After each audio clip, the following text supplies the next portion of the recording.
C'est la rentrée. Les cartables ressortent, les universités rouvrent leurs portes. Mais derrière cette belle image, une vraie question. À quoi sert encore un diplôme aujourd'hui ? Parce qu'on peut avoir étudié pendant des années et se retrouver à galérer pour trouver un job.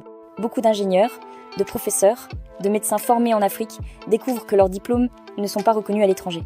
On leur dit « Désolé, ce papier ne vaut pas grand-chose ici ».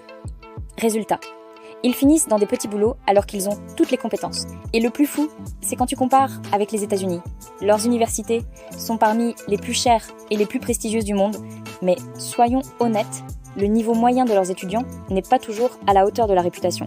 Pourtant, leur diplôme ouvre toutes les portes. Ça, c'est un vrai 2 poids 2 mesures. Et le pire, l'Afrique, elle, n'impose même pas de taux de douane exorbitants pour filtrer ses diplômes américains.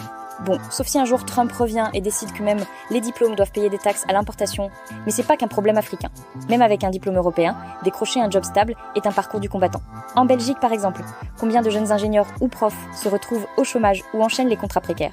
Donc oui, la reconnaissance joue, mais le marché du travail en lui-même est saturé. En parallèle, chaque année, des milliers de jeunes Africains quittent leur pays pour venir étudier en Europe. Résultat, les universités africaines se vidant alors qu'elles auraient besoin d'être renforcées. On fragilise encore plus nos systèmes éducatifs pendant que l'Europe bénéficie des meilleurs talents. Et attention, l'Europe n'est pas un modèle parfait. En Belgique ou en France, l'éducation nationale traverse ses propres crises. Manque d'enseignants, classes surchargées, salaires bas.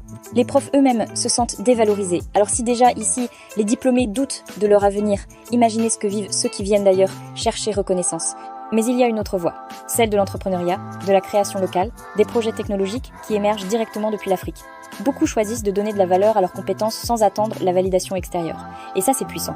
Alors dites-moi, est-ce qu'on doit continuer à courir après la reconnaissance européenne et américaine ou créer notre propre standard africain d'excellence ?